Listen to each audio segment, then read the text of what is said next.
So I thought what we'd do this afternoon is just kind of go through the Fulbright application process in a general kind of way. And most of what I'm going to talk about has to do with the senior scholars and less to do with the students. But if there are things that are student related, you know, let me know and I'll try to answer the question, but there are differences between the two of them.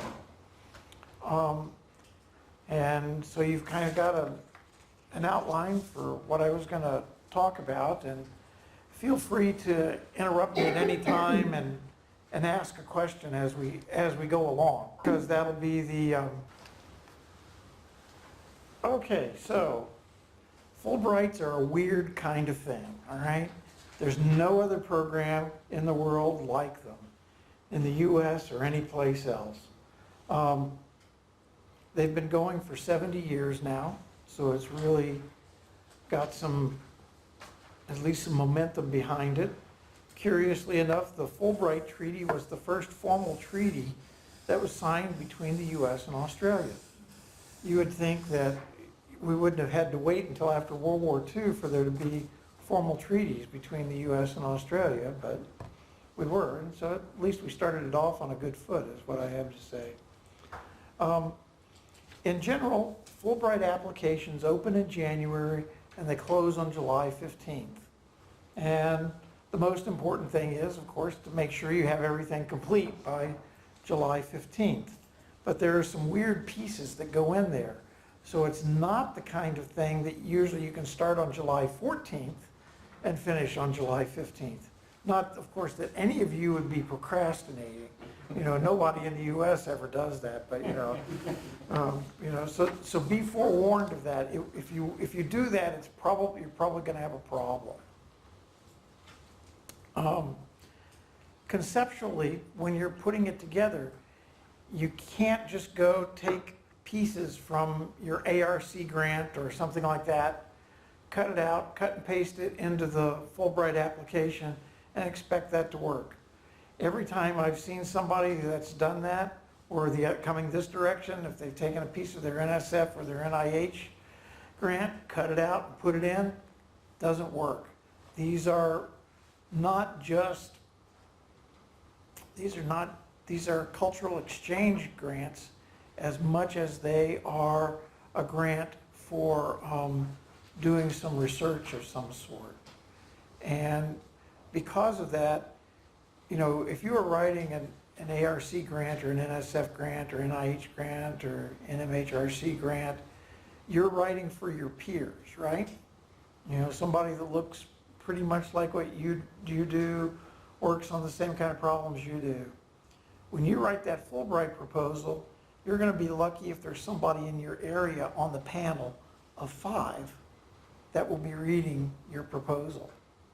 So for example, when I was on the panel in the US for 4 years for people coming here, and while I was there, I was the science guy on the panel, all right? So, science, dance, history, community development, and journalism. All right, so don't expect there to be somebody in your area necessarily on the panel. And if there is somebody, it'll probably be just one. What that means is that you're writing for a general audience, but you're writing for an educated audience, okay? All these people have PhDs, they're all usually faculty at a university or something like that. So they understand the general kind of process, they'll understand the exchange things, and you're going to have to write to tell them a story that they can understand. They won't understand the specifics of your field, but you can provide the background that's going to be needed to go into it. So conceptually, this is very, very different from writing virtually anything else you'd ever written before. And if you write it too much in detail, you write it too much for your peers, usually you'll fail. When I wrote the Fulbright application that I wrote to come here, I was writing it, and my parents' house. And the reason I was writing it was because I was down for my father's funeral. And the deadline was such that I was going to have to write the application while down there, because no, you can't turn it in late. And it was a real pain while I was doing it, okay? But in hindsight, it might have been the best thing that could have happened, because it kept me from writing too much detail. It kept me from putting all of that you would put into that kind of an application. So, because I was writing my father's eulogy on one hand, get tired of that, go right on the Fulbright proposal. And I tossed it back and forth. And there's something to be said for that sort of level of writing when you're writing there, okay? Because it makes a big difference for who you're writing for. Okay, you go to apply for one of these, and there's a web application form. And the web application form is a first-class pain in the neck. And the reason it's a pain in the neck is because every person who applies for a Fulbrighter, whether they're from here or Uzbekistan or the UK or wherever, they are all using the same form. So this is a very general form, and you've got to look for the particular pieces that apply for you. And you don't want to miss any of those pieces, but it's going to take you a little while to go find them. And it means the form's a bit clumsy when you go to fill it out.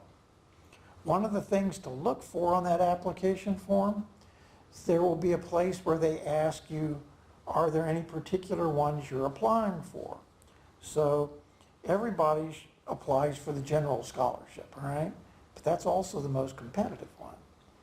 If you go to the Fulbright Australia website, you'll see that there are other kinds of things you can apply for.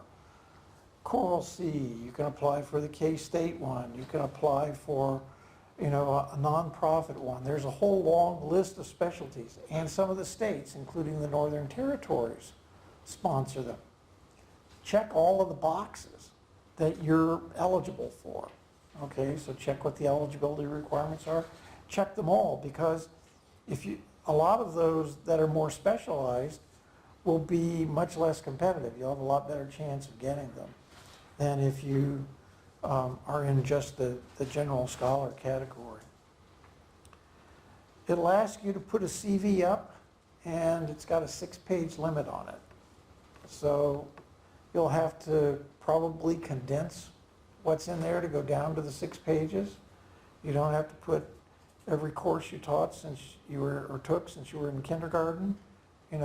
Provide the highlights that we need to understand the application, understand how you fit into what the project that you want to do. You're going to have a letter of support from your home institution. Usually this will come most commonly we see them from a dean. Sometimes you see them from a DVC or something like that. But that's where you want it, that's the kind of level you want it from. You want it preferably from your dean. You would like it needs to be for somebody who knows you and knows enough about your work to be able to write a convincing letter. If you have the VC write the letter and he says, yep, I like Joe a lot, he's a great guy, then you'd be better off with a letter from the dean that said, yeah, Joe does this, and he does this, and he does this, and he's going to benefit from this because of this, this, and this. All right? So who it's from matters, but that they know you matters more. And they also have to say things like, yes, you'll have the leave to go and some of this kind of stuff. So there are some official kinds of things that have to be said in that letter. The project description. One of the things you'll like about it is that it's short. It's only 5 pages. But of course, all of you have had the experience of trying to get the abstract to fit in the box when it's only 250 words, right? So it is only 5 pages. And don't go through and reduce the type size and stuff like that to make it fit. You don't want the panel groaning and moaning because they're all like me and they're going, oh, I can't read this. That proposal is going to have a lot of things in it. It's going to have some background, but it's going to be a really general background, right? Because you're writing for a general audience. It's going to have what you're going to do, when you're going to do it, and why it's important. Okay, that's pretty easy. You figured that out already. Now, why do you need to be in the U.S. to do it? And why do you need to go to the location you selected? You said you want to go to Harvard. Okay, why does it have to be Harvard? There are a lot of applications to go to Harvard. Okay? As a matter of fact, there are a lot of applications to go to the Northeast U.S., and there are a lot of applications to go to California. And applications that have you going someplace else get favored. Because there are lots of places in the U.S. besides Boston and New York City and LA and San Francisco. So it may be that one of those is the place where you really need to go. But think about it. You need to include in this section benefits for the U.S. and Australia. Okay, no big surprise there. Benefits for the home institution and the host institution. What are we going to get from you while you're visiting us? What are you going to take from us and bring back with you? And what are the benefits for you and for your host? How are things going to progress because you've spent 3, 4, 6 months, 5, 6 months in the U.S. working on a project? And what's the stage of the relationship between you and your host? Have you never met them before? Just some email conversations? If that's the case, how do you expect that relationship to continue into the future? Is this somebody that you've known for a while, you've met at meetings, you've talked about things that you've got in common, and you're going, gee, it'd be nice to go and spend some time with them because I can fill in some gaps of some sort? Tell us that. Because that relationship is an important thing.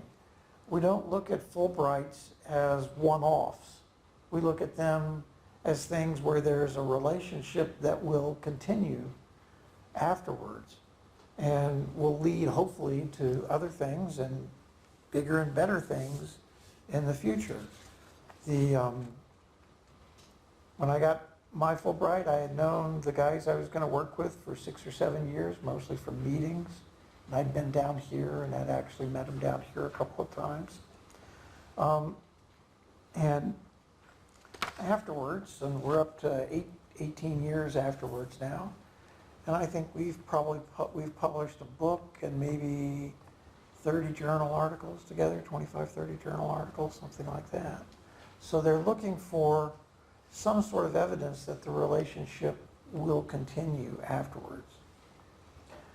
You're going to have to write, I think the hardest part of the application to write is the personal statement. Because the personal statement is where all of you good introverts get to write about yourself and what it is that makes you tick. What is it that makes you, what is it that motivates you? What is it that makes you an interesting person? What is it that makes you, not just somebody who can sit in a lab and do experiments, sit in a library and read original research materials? What is it about you that's interesting as a person? If you can write a good story for that, it really helps because it's a cultural exchange program, remember? It gives the panel some idea of who you are. Why are you interested in the U.S.? Is there a particular reason? How did you get hooked on the area that you're working in, that you've spent much of your career working on? How did that happen? Because it gives us some idea of what to expect when you suddenly are in the middle of us and we're seeing what's happening. So the hardest thing for you to write is the personal statement, and the hardest thing for you to get is the reference letters. Because the reference letters you need 3 of them, and there's no magic recipe for who they need to be, but I put a recommendation down there. That's not a requirement. The recommendation is that you have somebody from your home institution that knows you pretty well, that understands your research, that sort of thing. Often, it's somebody somewhere in the administrative stream. You get somebody from Australia who's an expert in your field and hopefully knows both you and your host and can write something like, gee, it'd really be great to see, Sally go work with Sue because, they've got this in common and that in common, but they do this different, and I can see all kinds of things coming out. So you want somebody from that area who's an expert, and you'd like somebody from outside the country who's an expert. You're going to have an invitation letter. Your invitation letter should not be one of these reference letters. So your host will be writing an invitation letter. And they have to say certain things in that letter, like we'll find you office space, we'll get you campus privileges, this kind of stuff.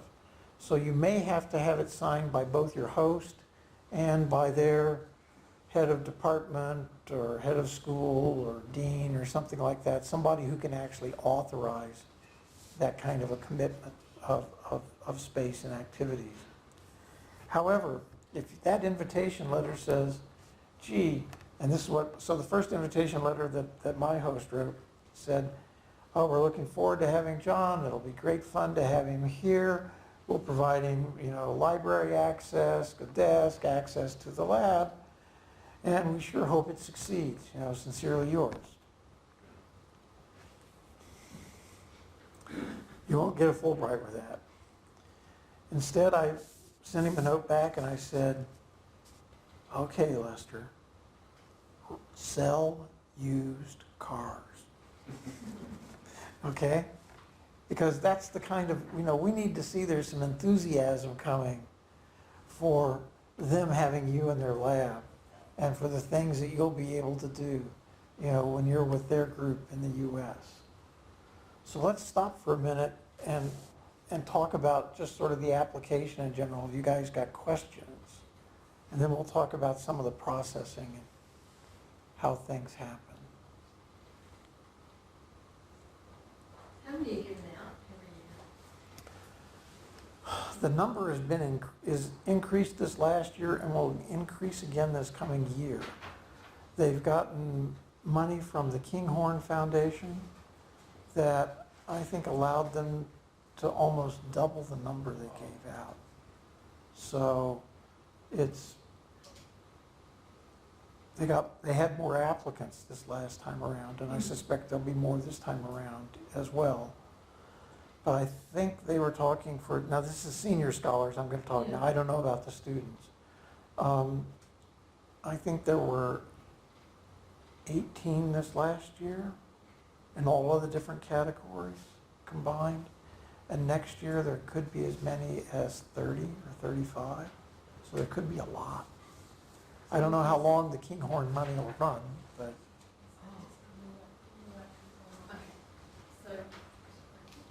So if you're talking about applying to other places other than just the northeastern California, and there could be 30, then you could have a good chance if you had a post that was somewhere else. If you've got a good proposal, I would say you have a fairly decent chance. I would guess you have, this is my guess off the top of my head, I don't have any numbers, okay? But I'm going to guess probably a 1 in 3 chance for being funded, which is not bad. There are a lot of times these days where 1 in 10 is more the pattern. So, but don't quote me on that because they never tell us the number of applications that they get. With the projects that are being proposed, are you looking, sorry, thank you, Rowan Badenhoff, I'm team leader for Metal Trades Engineering here in the sector. Okay. the projects that have been proposed and have been accepted, have they got a particular duration? So there are two lengths for things. For the K-State awards, the length is up to 6 months. Yep. For all the rest of the awards, the length is between 3 and 4 months. Okay. So they've asked us if we would like to cut ours back to make them shorter, and I've said no, because I think you need that amount of time. You know, by the time you get there, you get settled, you figure out, you know, where the building is, where do I live, how do I get back and forth, you know, where's the grocery store, all of that kind of stuff that you have to go live in. You know, that usually takes a couple of weeks to get that down. And then, you know, if you're there for 3 months, okay, you're going to work for 6 weeks, 8 weeks, and then you're doing the reverse for 2 weeks, trying to get rid of all that extra furniture that you bought and, you know, get your plane ticket to get out and all of this kind of thing. Just finding accommodation to take a week. Yeah, exactly. So, but anyway, they're 3 to 4 months for any place other than K-State. For K-State, they're 6 months. Sure. And the type, and what I was thinking in terms of, it's really, as you say, cross-cultural. Yep. However, the cross-cultural that I'll be looking at is, let's say, for instance, community development in the Northern Territory. I'm quite au fait with. I participate in that. I want to, but there are frustrations that I have within that. What happens within, you know, the Sure. Indigenous populations within North America, and I've been talking to friends about that side of things, and just being able to go over and see that. Is that something that, because it's going to be beneficial because you're going to exchange,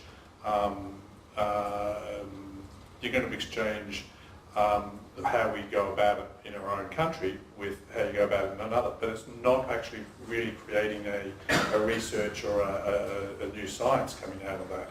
Is that significant enough, or you're looking for something that's... Usually you're looking for something that goes beyond just information exchange. Usually there's a project Yep. that you are doing there. So, you know, however you might write it up, you would go there, you know, you're going to go visit with 5 tribes to see how they do community development. You're going to, you know, ask a particular set of questions because there's an issue you care about, that sort of thing. So Yeah, yeah. you do a lot of what you're talking about. Which is the outcomes that you're looking for. Right, but you have to have it focused in a project of some sort. Yep. No, I understand that. That helps me. Does that make sense? It does make a lot of sense, yeah. So, because, you know, you need to, because you're gonna have to write a project report when you get back. Yep. It's not very long, but you have to write one, and if you said, gee, I went over, I ate a lot of good food, That's drank some good, yeah, that's right, you know, had a good time, conversations were wonderful, you know. Yep. Yep. No, I think there's a lot of work. I won't go into Yeah. my side, but I think there's a lot of stuff that can benefit. And what you're talking about would something like your referrals, somebody that comes out of a government department or something that was actually going to have relevance for setting policy. Yeah, that's fine. Yep. Yeah. No, you have to, so for your references, it needs to be people who are relevant, Yeah. Yep. Sure. if that makes sense. You know, a lot of times it's academics, but it doesn't have to be. No. And there are professional Fulbrights too, by the way. So if there are people in the community, especially if they're working for a not-for-profit group of some sort, they also are eligible to go over. And there have been several of them that we've had visit that have been doing very, very well. That would be probably IB Community College over there, which is vet or TAFE training here. So if you're doing that, there is a special one for vet and TAFE. Professional. Yeah, Is that under the professional or is it? yeah, but there is one that's designated just for that. Sure. And I know that at times they have a hard time getting good applications for that. There are times they get swamped, but there are a lot, more often I've seen them going, gee, do we have one that looks like that or not? So they don't have to be academic. They do not have to be academics, but just make sure you apply for the correct one if you're not an academic. You're not going to be a senior scholar or a distinguished chair if you're not an academic. You might be if you're a government researcher or something like that. You might be able to get those. So If you're working for CSIRO or something of that sort. Mine in that sense would be against, and this, about, particularly for myself, it's how do you do holistic training within Indigenous communities? And so it would be against TAFE. Again, it'd be easy to put a research specific against that. But what I'm looking for is to see what other people's methods are in comparison with us so that we can both benefit out of. Right, right. You've got that for a reason? Yes, I have a question. Thanks, John, for the presentation. I have a question. Is there any category for HDR, let's say PhD students who is preparing for an ongoing project? Let's say they want to get some seed scholarship or funding So there are student ones that I've not talked about at all because I'm not as familiar with them. And there are many more student awards than there are senior scholar awards. Okay, lots more. The problem that most students have is you have to plan really far in advance. Okay, because the application's due July 15th, and the earliest you can start is July 1st of the next year. And if you're in a 3-year program, unless you started right at the beginning, you're going to be pushing the rear end out of it. The other thing that you can do if you're a year or two into your program is to apply for one of the postdoc positions, because they offer a number of postdoc awards. And there, it's what you're doing after you get your degree. And those are usually for a year. So they can be pretty good deals. Is this scheme not too different from the senior scholars? For example, is it also a form of a cultural exchange program? Yeah, all Fulbrights are considered cultural exchange, even the students, postdocs, professionals, senior scholars, distinguished chairs, it's all cultural exchange.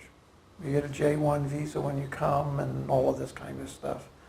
And the universities have expectations of, the State Department expects the universities to do some things to make sure you're not just sort of squirreled away in a lab or a library or something like that the entire time that you're there. This can be a problem with some of the Chinese who come. We've had problems with Chinese students coming on J1 visas. They come in and they are in a lab 6.5 days out of 7 during the week. They live with 3 or 4 other Chinese students and, No cultural exchange. yeah, the cultural exchange is looking at the license plate in a car or something like that.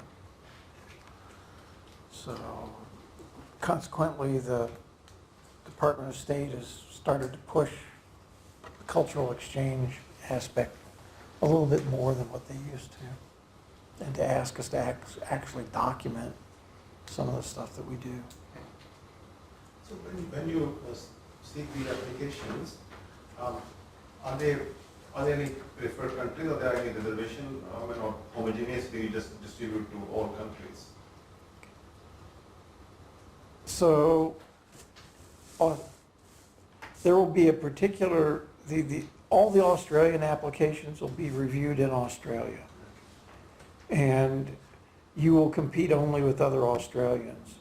So you would not be competing with somebody from the UK or from Korea or anything like that. You would compete only with people who are here. Same thing in the US, so that, from here you can go only to the US. In the US you could go, 150, 160 different countries. And in a lot of places, you would be competing only against other people who want to come here. So for Australia, you're competing only against people who want to come to Australia. But a lot of the countries where it's harder to get people to go, in Africa, in the old Eastern Europe, in some of the stands, they might say, gee, would you be willing to go to this place instead of another place? The other thing about the Australian Fulbrights is they're virtually all for research. A lot of the, if you're going to Africa, if you're going to Southeast Asia, there's often a large teaching component that's included in the Fulbright. So they expect you to actually be teaching while you are there. So in many ways, the ones that we're talking about are amongst the most desirable, in the entire program, because they're primarily research. They're not primarily teaching. Because the last thing you really want to go is go over for a semester and teach, right? You're trying to get away from that probably. More questions about the applications per se? We'll go through the sort of process that things go through for processing, and then we can go through questions again. So, for the one thing I can't remember if I said, you have to start your application relatively early in the process, because your references cannot submit a reference letter until you have an application open, and they have to submit to the website. So it's a bit of an interesting trick, but then all of the reference letters end up in the websites. So they can just upload a PDF, but they have to upload it to the website. They don't send it to you, and they don't send it directly to the commission. So we don't get to see them. You don't get, well, if they give it to you, you do, but you're not going to get it from the commission. And as a matter of fact, you won't get any feedback from the commission either. They'll make a decision, yes, no, and that's all you'll hear. You won't know any more than that. Okay, so you send it in, and the commission will do some processing, and it will, I think they're now farming things out to groups in different subject matter areas. And if you're into, they've just changed it this year, which is why I'm a little hesitant for some of this. I used to know everything that they did, and they've changed it. And within that group, they will rank them. And they'll pick roughly the top, we used to pick the top quarter to interview, and now they select a larger number. I don't think it's up to half, but it's a third or so to interview. And the interviews, usually they will tell you what your prospective interview dates are. I think it might even be on the website, depending on the subject area and this kind of thing. And they will let you know whether you've been selected for that. But the interview on that day is essential. So if they say that it's going to be September 10th for your interview date, make sure you can clear that interview date to be able to participate if they select you. Because if you don't go through an interview, you don't get an award.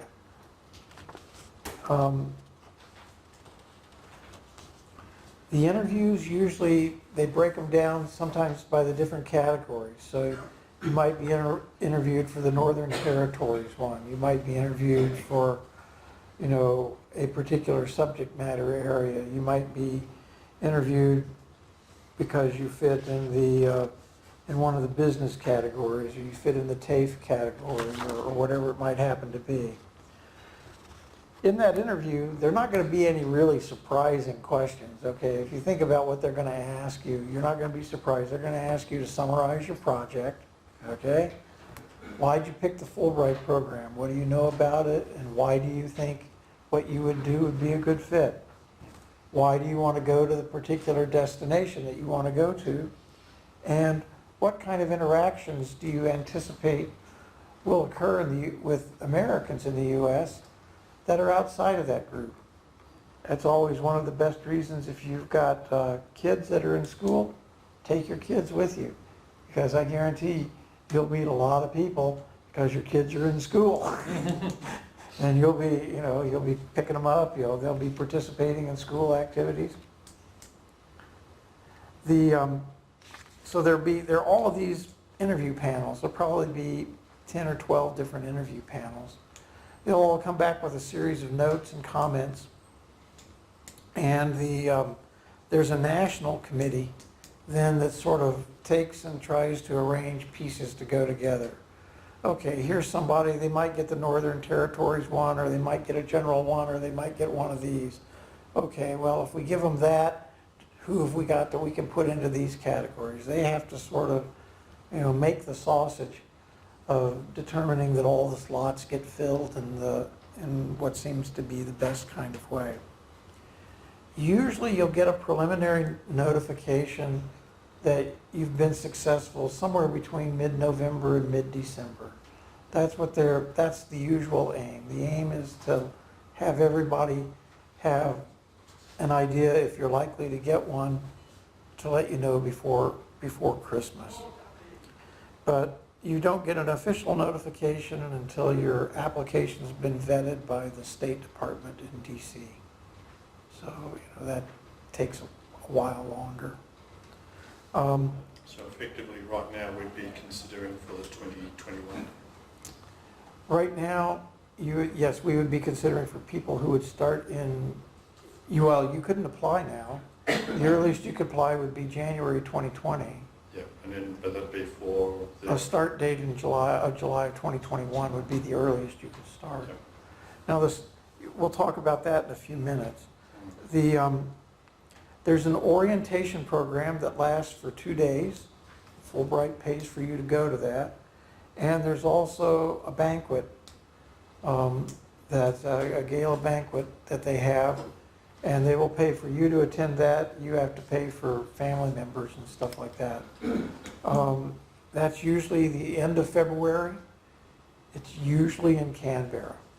There are times that there's been elsewhere, but usually Canberra, usually the end of February. And you must attend. So again, that's another set of times you've got to block off on your calendar, If you're in the hospital, they'll let you out of it, but otherwise they expect you to see you there. The Oz to Oz program is something that K-State does. We invite all of the professional and senior scholars to come to K-State for a few days to a week to interact with people on campus, give a seminar, this kind of thing. We had been inviting all of the professional scholars and senior scholars, but if they're going to put it up to 30, I don't know if we're going to have enough money to be able to do it. If we're doing 10 or 15, we had it, but they're going to double it. I don't know what's going to happen there. So I used to say everybody got one. Now I say, well, we're going to just going to have to see. So the first day that you can start would be, in this case, like you said, July 1st, 2021. But the last day you can start is June 30th, 2022. So if you didn't start until June 30th, 2022, you would still get the full 3 months or 6 months or whatever the length of the term would be. So when they talk about the dates, they're talking about a starting date, not an ending date. And that's what I can kind of tell you about logistics, but what have you got for questions?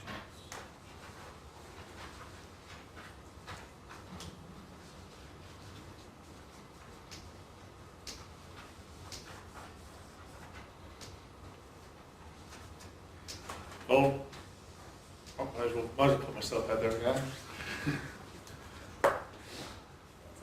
Hi everyone. Ron Madenhoff, Team Leader Metal Trades Engineering again. I'm married. I've got you know, it'll be, by that time it'll just be my wife and myself. How much is covered in regards to the finances and what is reasonable to put forward, etc. You'll have, it depends a little bit on which ones you get. There are some variations in the stipend. Most of them will cover, they used to have all kinds of funny allowances, so much for an airfare for you, so much for a spouse or kids. Sometimes they change the support amount around. I think they've gotten away from that now, and they're simply, I think they provide you with an airfare and with a stipend, and they help you with your visa processing. So, and I don't, you know, you'll have to look at the website to see what the current amounts are. Yeah, for sure. The one thing to be aware of is that the K-State ones are paid in US dollars because that's what we pay, and the others are all paid in Australian dollars. So just when you look at it, remember that. Yeah, okay, excellent. Thank you. You don't want to, you don't want to get there and find you suddenly got a third less than what you thought you were going to get. No. It's probably a silly question. What is the minimum period of time you can stay in America? They won't let it go less than 3 months. Less than 3 days. You must stay that length of time. And for the most part, people don't usually ride the minimum. People are usually pushing the maximum. And the people that come to see us, some of them say, oh, I think I'll just stay 4 months. That's kind of what I've been thinking. And at the end, they're going, I should have said it stayed 6 months, because the problem is once they set your visa, it's very difficult to change it. So that they will give you, I think they'll give you a week or two before the formal start of your program. They'll give you a week or two after the formal end date of your program, but that's it for your visa. And if you go for sometimes people have had dependents come without getting the J2 visa. They will have them come just on a regular tourist visa, because those are good for up to 90 days. If you're only going to be there for 3 months, then coming on a tourist visa is not a problem. But And if you are granted, for example, 6 months, but then for some personal reasons you have to leave, is there some legal issue or financial issue there? Because I've been in that situation. whenever you leave, they quit paying your stipend. They quit paying you. Is that the question? Yeah, perfect. Yeah. I was in Central Africa for a year, Yeah. and I had to come home because war started, so I had to come home. Details. I had to pay the Italian government money because the agreement was for me to stay there. Anyway. No.